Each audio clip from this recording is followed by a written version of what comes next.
Welcome to our latest Swampcast. Spring has sprung, and Robbie, Andreu, and I are here to bring you the latest news on Florida football. And Robbie, you've been out here every day. This is my first day out here. Now I remember why this is my first day out here. But the one thing I noticed more than anything, I see a lot of speed out there. And I know we saw a lot last year, but when you just watch them even going from drill to drill, just flying around there. And the amazing thing to me, Pat, is you look at the speed at linebacker. The outside linebackers here, they're almost like secondary people. 225, 230-pound guys that can run like that. This defense has a chance to be one of the best they've ever had here.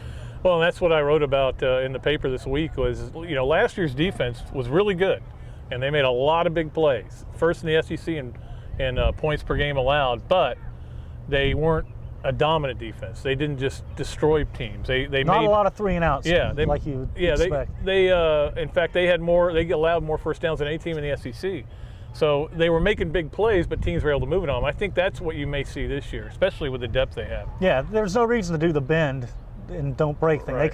They can bend, stop teams, get 3 and outs. I think that's the key, and get the ball back to the offense. If they run the hurry up the way they're talking about, they're going to get a lot more plays, a lot more production and points, I would think. I mean, they could get as many as 20 more plays a game if things work out the way they're hoping. Yeah, absolutely. And obviously, the 2 big issues, I guess, for the spring are find your tackles.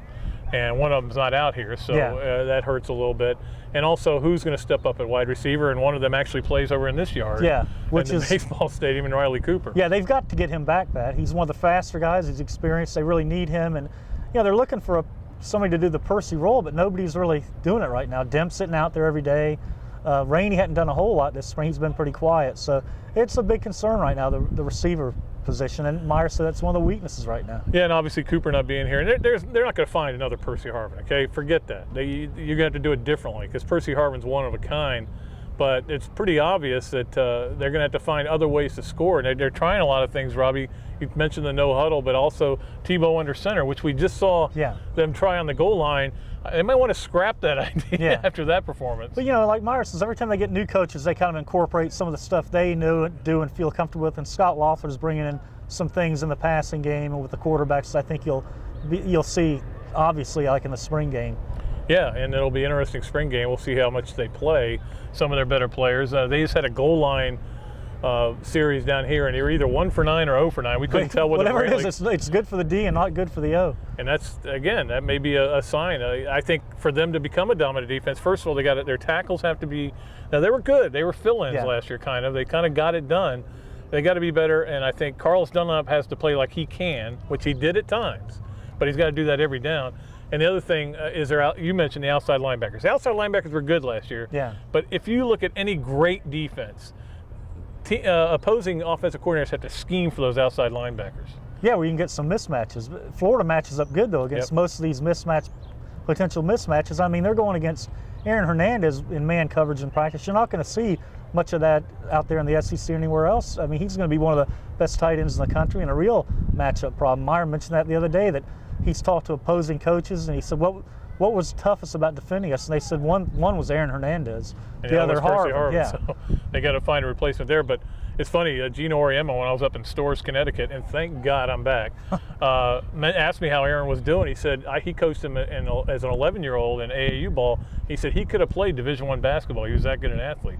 So that's obviously a guy. I meant to mention with Riley Cooper, I asked Urban at his golf tournament. I said, and you're wearing the shirt from his golf tournament. I asked him, I said, Riley Cooper's looking pretty good early in baseball. He could go pro. And he said, he better not. He guaranteed me he wouldn't. So I don't know. We'll see if that's, I don't know if that's about as binding as Billy Gillespie's contract. It's like a recruiting commitment nowadays. Right. Nothing's binding. Yeah, exactly. So we'll see about that. But Robbie, talk a little bit about what you've seen. I've only seen Tim throw around a little bit here. What you've seen from Tebow in the scrimmages and the practices. Yeah, he seems to be throwing a better, Pat. But the other day he was taking way too long to get rid of the ball, and you don't expect that of a senior quarterback. He was taking too long and then having to run, not getting out. I guess that's because people aren't getting open, but he seemed real indecisive. And I think Brantley's made a real move and has improved his game, Pat, in decision-making and rebounding from bad plays. Meyer was talking about the other day. So I think quarterback is in great shape if they stay healthy. They've got to keep both guys healthy. I see Brantley, getting a package of plays maybe each game. Well, the interesting thing, I was reading in your practice report the other day that he threw Tebow threw 2 picks in the scrimmage, and the first thing that jumped out to me was he threw 2 all year. I know, that's pretty amazing. How's he throw 2? Now, does that say Florida's secondary is playing great, or is it, combination? Yeah, combination of things. But obviously, those are the things you try to find out in the spring. You want the receivers to step up. You want somebody to tackle to step up. Matt Patchen's not here, so that's going to be an issue. But look, the bottom line is we all know this is a pretty good club back here. #1 in the nation last year, go in #1. I saw another CBS, I think it was, or somebody came out with their preseason #1, and Florida was there. And they're going to be there. There'll be a couple of magazines just to be different. Yeah. Going to pick somebody else, but the consensus is going to be this Florida team #1. And you look at all the athletes coming back on defense, the key guys on offense, and it's a big spring for a lot of these other guys that are trying to get playing time. And Meyer was talking the other day that anybody that doesn't think this spring is important is totally off base, because this is when you earn your playing time. Yeah, exactly. He said in the fall you're getting ready for games. This is when you compete and you earn your playing time. So it's an important spring for a lot of these talented young guys that are trying to squeeze their way into the lineup or onto the field. Who is, I know it's very early in spring practice. What is this, their 4th practice? Fourth, yeah. Yeah.